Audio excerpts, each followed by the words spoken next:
Hello everyone, welcome back to my channel. आज हम discuss करेंगे लिम्फॉइड ऑर्गन्स के बारे में। लिम्फॉइड ऑर्गन्स क्या होते हैं और कौन कौन से टाइप्स के होते हैं।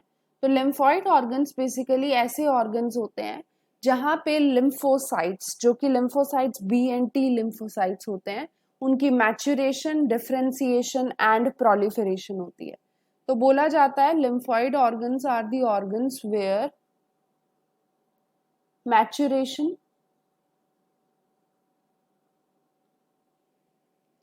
differentiation,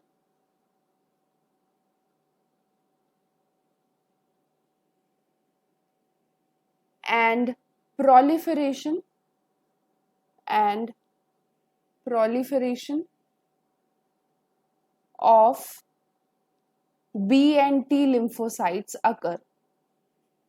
B and T lymphocytes occur.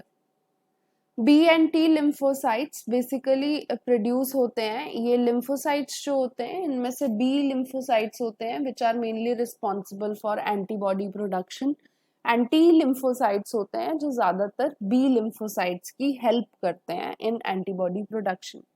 अब जो भी लिम्फॉइड ऑर्गन्स हैं, there are two types of lymphoid organs. एक होते हैं प्राइमरी लिम्फॉइड ऑर्गन्स और दूसरे होते हैं secondary lymphoid organs. Primary lymphoid organs and second one is secondary lymphoid organ. So क्या फर्क होता है? तो इस फर्क को जानने के लिए हम सबसे पहले स्टार्ट करते हैं विद प्राइमरी लिम्फॉइड ऑर्गन्स। तो प्राइमरी लिम्फॉइड ऑर्गन्स जो होते हैं, ये बेसिकली वो रीजन्स हैं जहां पे मैच्योरेशन होती है of lymphocytes. So here maturation of T and B lymphocyte occurs. T and B lymphocytes की मैच्योरेशन होती है प्राइमरी लिम्फॉइड ऑर्गन्स में, और ये ऑर्गन्स जब मैच्योर हो जाते हैं तो ये मैच्योर होके बनाते क्या है? So they mature into antigen recognizing lymphocytes. Antigen recognizing lymphocytes. So ये एंटीजन को रिकॉग्नाइज करने वाले लिम्फोसाइट्स के अंदर ये कन्वर्ट हो जाते हैं, लिम्फोसाइट्स। एग्जाम्पल अगर हम प्राइमरी लिम्फॉइड ऑर्गन्स का देखें तो इसके अंदर आता है बोन मैरो, जो अभी हम डिस्कस करेंगे, और बोन मैरो के अलावा इसके अंदर थाइमस ग्लैंड भी आता है। ये दोनों प्राइमरी लिम्फॉइड ऑर्गन्स के अंदर कंसीडर किए जाते हैं। सो हम स्टार्ट करते हैं with bone marrow. So first primary lymphoid organ is bone marrow. Bone marrow के अंदर क्या क्या फीचर्स होते हैं? तो बोन मैरो जो होता है वो एक टाइप का ऑर्गन है जिसके अंदर बी सेल्स की सिंथेसिस और मैच्योरेशन होगी। तो बी से याद रखोगे, बोन मैरो के बी से और बी सेल्स के बी से, कि bone marrow cells are the site of B cell synthesis. B cells बनाने में एंड उनको मैच्योर करने में बोन मैरो हेल्प करती है, synthesis and maturation.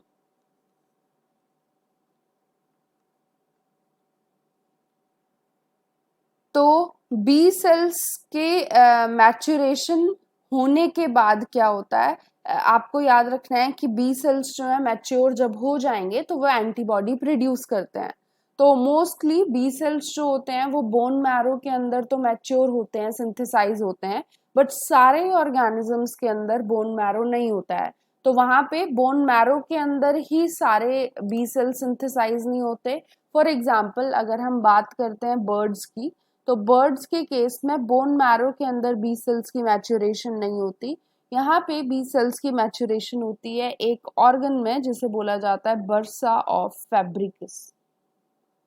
Bursa of Fabricius. So ये एक स्ट्रक्चर है जिसके अंदर बी सेल्स का मैच्योरेशन होगा in the case of birds. क्योंकि मैमल्स के अंदर ये स्ट्रक्चर नहीं होता, तो मैमल्स के अंदर बोन मैरो रीजन है जहां पे बी सेल्स बनेंगे, मैच्योर होंगे।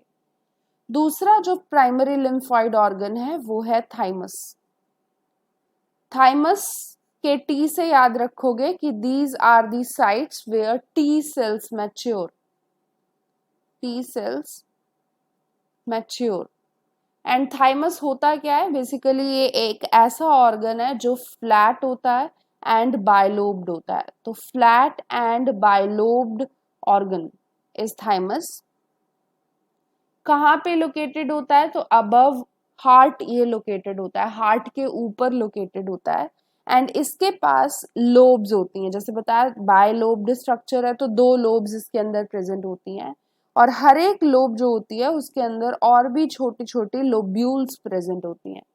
So each lobe has many lobules and these lobules are arranged or organized into two compartments। दो compartments ये lobules form करती हैं। एक होता है जिसे outer compartment बोलते हैं, outer compartment। outer compartment होता है cortex, और एक रीजन होता है इनर कंपार्टमेंट का। तो जो भी लोब्यूल्स होंगी आउटर और इनर दो टाइप के कंपार्टमेंट्स में वो ऑर्गेनाइज होती हैं। तो आउटर कंपार्टमेंट को कॉर्टेक्स बोलते हैं, इनर वाले को मेडुला बोलते हैं। तो ये दो रीजन्स थाइमस ग्लैंड के अंदर प्रेजेंट होते हैं। अब क्या होता है, आपको याद रखना है यहाँ पे कि जो भी मैच्योरेशन है टी सेल्स की, वो मैच्योरेशन कहाँ होती है, तो maturation of T cells occur in cortex region. maturation of T cells occur in cortex region of the thymus and cortex region में जब T cells mature हो जाते हैं तो उन्हें भेजा जाता है to the medulla region and in the medulla region there is thymic selection। Thymus जो है सिलेक्ट करता है कि कौन कौन से टी सेल्स सही बने हैं, सही मैच्योर हुए हैं, उन्होंने फंक्शन सही अटेन किया है। तो थाइमिक सिलेक्शन वाली चीज होती है इनसाइड द मेडुला। तो ये दोनों जो थाइमिक सिलेक्शन के बाद जो प्रोसीजर हो रहा है, थाइमिक सिलेक्शन के बाद टी सेल्स माइग्रेट कर जाएंगे to the secondary lymphoid organs. तो प्राइमरी लिम्फॉइड ऑर्गन्स में बेसिकली सिंथेसिस होती है लिम्फोसाइट्स की एंड मैच्योरेशन होती है। बट जो सेकेंडरी लिम्फॉइड ऑर्गन्स होते हैं वो ऑर्गन्स होते हैं जहां पे वो काम करते हैं जाके। सो ये था प्राइमरी लिम्फॉइड ऑर्गन्स के बारे में। अब हम डिस्कस करते हैं सेकेंडरी लिम्फॉइड ऑर्गन्स क्या होते हैं और कौन कौन से टाइप के होते हैं। Secondary lymphoid organs. So secondary lymphoid organs basically वो रीजन्स होते हैं, वो वाले ऑर्गन्स होते हैं जिनके अंदर एंटीजन डिराइव्ड प्रोलिफरेशन होती है। एंटीजन डिराइव्ड प्रोलिफरेशन का मतलब क्या है कि कौन से वाले बी सेल्स को प्रोलिफरेट करना है, डिवाइड करना है, या कौन से वाले टी सेल्स को डिवाइड करना है, ये डिसाइड होता है। सो इस केस में सेकेंडरी लिम्फॉइड ऑर्गन्स जो होते हैं इनके अंदर antigen derived, antigen driven proliferation and differentiation होती है। Proliferation and differentiation. तो इसे आप इस तरीके से समझ सकते हो कि एंटीजन के स्ट्रक्चर के अकॉर्डिंग बहुत सारे जो भी सेल्स हैं बहुत सारे हैं, तो जो भी टी सेल्स हैं, बी सेल्स हैं, बहुत सारे हैं। एंटीजन किस टाइप का है उसके अकॉर्डिंग उसी के स्पेसिफिक बी और टी लिम्फोसाइट्स जो होंगे वो प्रोलिफरेट करेंगे, वो डिफरेंशिएट करेंगे, बाकी सब नहीं करेंगे। इस सेकेंडरी लिम्फॉइड ऑर्गन्स के अगर हम एग्जांपल्स की बात करें तो इसके अंदर स्प्लीन आता है, लिम्फ नोड्स आती हैं, इसके अलावा इसमें माल्ट आता है, माल्ट टिश्यू, जिसे बोला जाता है mucosa associated lymphoid tissue. Mucosa associated lymphoid tissue.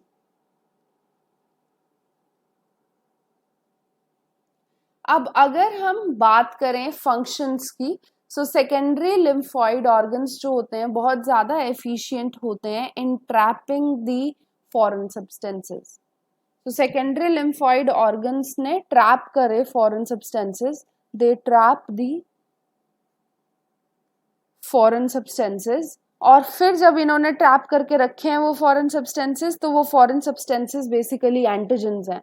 तो वो जो एंटीजेंस हैं, उन एंटीजेंस के लिए जो भी बी एंड टी लिम्फोसाइट्स हैं वो प्राइमरी लिम्फॉइड ऑर्गन से सेकेंडरी में आ जाएंगे उन फॉरेन सब्सटेंसेस के कांटेक्ट में आने के लिए, देखने के लिए कि वो फॉरेन सब्सटेंसेस दिखते कैसे हैं। सो सेकेंडरी लिम्फॉइड ऑर्गन्स ने ट्रैप कर लिए फॉरेन सब्सटेंसेस। इसके अलावा secondary lymphoid organs also helps in the production of antibodies. तो एंटीबॉडी प्रोडक्शन भी ये कैरी आउट करते हैं, एंटीबॉडी प्रोडक्शन। सो एंटीबॉडी प्रोडक्शन भी सेकेंडरी लिम्फॉइड ऑर्गन्स के अंदर होगी। अब ये जो 3 लिम्फॉइड ऑर्गन्स हम सेकेंडरी वाले पढ़ रहे हैं, इनको हम इंडिविजुअली डिस्कस करते हैं। तो सबसे पहले हम डिस्कस करते हैं स्प्लीन क्या होता है। First secondary lymphoid organ spleen. Spleen जो होता है, इसका कैरेक्टरिस्टिक फीचर है कि ये लार्जेस्ट सेकेंडरी लिम्फॉइड ऑर्गन है, बाकी सब इससे छोटे होते हैं। Largest secondary lymphoid organ, lymphoid organ. Spleen जो होता है, इसके 2 पार्ट्स होते हैं। एक होता है जिसे बोला जाता है व्हाइट पल्प, एंड दूसरा होता है जिसे बोला जाता है red pulp. Red pulp and white pulp, 2 pulps होते हैं। व्हाइट पल्प जो होता है ये बेसिकली फॉर्म करता है एक sheath like structure. It forms a sheath like structure known as PALS, peri arteriolar lymphoid sheath. Peri arteriolar lymphoid sheath, and this sheath, this white pulp is basically rich in T cells. T lymphocytes ज्यादा present होते हैं इस reason में, white pulp में, इसीलिए ये rich है T cells में। रेड पल्प की अगर आप बात करो तो रेड पल्प वो रीजन होता है जहां पे जो भी ओल्ड या डिफेक्टिव रेड ब्लड सेल्स हैं उनकी डिस्ट्रक्शन होती है। तो जैसे हम बोलते हैं कि स्प्लीन होता है graveyard of red blood cells, वहां पे कब्रिस्तान होता है रेड ब्लड सेल्स का, क्योंकि रेड ब्लड सेल्स की डेथ स्प्लीन के अंदर होती है। तो स्प्लीन का जो रेड पल्प होता है ये है एक्चुअल रीजन जहां पे डिस्ट्रक्शन होगी रेड ब्लड सेल्स की। तो old and defective red blood cells, old and defective red blood cells are destroyed and removed in the red pulp region only. Destroyed and removed in this region. अब जो भी ये red pulp और white pulp होता है, इनके बीच में एक मार्जिनल जोन होता है, दोनों के बीच में एक मार्जिनल जोन होता है। This marginal zone is rich in lymphocytes and macrophages. इसे बोलते हैं मार्जिनल जोन। तो मार्जिनल जोन जो होता है, it is rich in lymphocytes and macrophages, lymphocytes and macrophages में ये रिच होता है। ये कुछ कैरेक्टरिस्टिक फीचर थे स्प्लीन के। अब स्प्लीन से रिलेटेड एक और चीज जो बहुत ज्यादा इंपॉर्टेंट है वो ये कि इसके अंदर कितने बी लिम्फोसाइट्स और कितने टी लिम्फोसाइट्स होते हैं। So let's discuss that. So spleen cells के अप्रोक्सीमेटली 15% सेल्स जो होते हैं वो बी सेल्स होते हैं, यानी बी लिम्फोसाइट्स होते हैं, और रेस्ट जो होते हैं ऑलमोस्ट 30-40% जो होते हैं वो टी होते हैं। तो टी लिम्फोसाइट्स कम है as compare to B lymphocytes inside the spleen. तो ये था स्प्लीन के बारे में। अब हमारा नेक्स्ट टॉपिक आता है, दैट इज लिम्फ नोड्स। तो लिम्फ नोड्स देखते हैं कैसा होता है। लिम्फ नोड्स, लिम्फ नोड्स का स्ट्रक्चर जो होता है वो बीन शेप्ड होता है, जैसे बीन्स होती हैं उनकी तरह इनका स्ट्रक्चर होता है। एंड दीज आर एनकैप्सुलेटेड, इनके ऊपर एक कैप्सूल लाइक कवरिंग भी होती है। So these are encapsulated bean shaped structures. And lymph nodes possess medulla and cortex, यहाँ पे भी मेडुला एंड कॉर्टेक्स प्रेजेंट होता है, medulla and cortex. Next feature जो इनका वो होता है वो ये कि लिम्फ नोड्स के अंदर कौन कौन से सेल्स पाए जाते हैं, तो इनके अंदर lymphocytes, macrophages and dendritic cells पाए जाते हैं, डेंड्रिटिक सेल्स। बी सेल के अंदर कौन से कॉर्टेक्स के अंदर कौन से होते हैं और मेडुला के अंदर कौन से होते हैं, तो ये भी देख लेते हैं। तो अगर हम कॉर्टेक्स की बात करेंगे तो कॉर्टेक्स वाले रीजन के अंदर प्रेजेंट होते हैं B and T lymphocytes, B and T cells. इसके अलावा डेंड्रिटिक सेल्स इनके अंदर होते हैं, डेंड्रिटिक सेल्स। अगर आप मेडुला रीजन की बात करोगे तो मेडुला के अंदर antibody secreting plasma cells present होते हैं, जो एंटीबॉडी सिक्रीट करते हैं।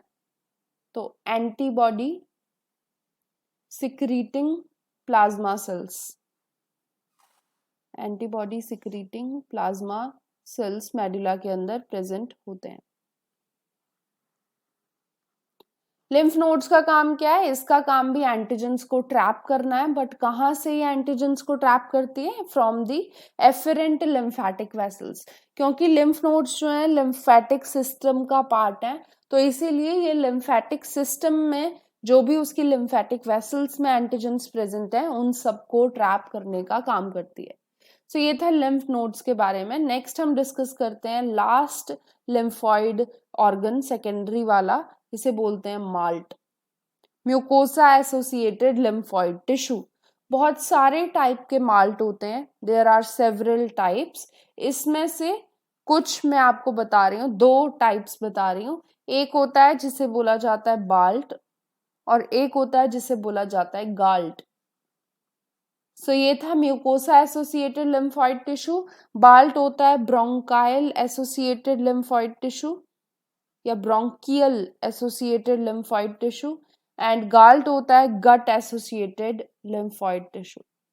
सो एक गट में प्रेजेंट है इंटेस्टाइन वाले एरिया में, एक है जो प्रेजेंट है यहाँ पे यानी ब्रोंकाई के पास, जो रेस्पिरेटरी सिस्टम है उसके पास। एक्चुअल में ये गट वाला जो होता है ये पूरे ही उसमें लोकेटेड होता है, एलिमेंट्री कैनाल के अंदर।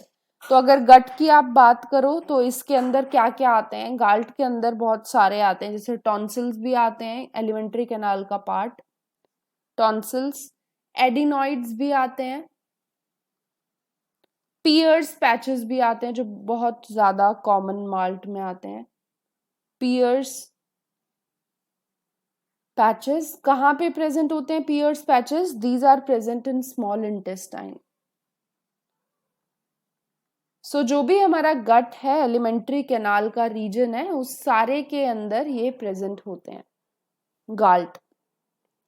सो ये था primary and secondary lymphoid organs के बारे में। आई होप कि आपको आज की वीडियो पसंद आई होगी। अगर पसंद आई होगी तो please like, share and subscribe to my channel. Stay tuned for more such videos. Thank you.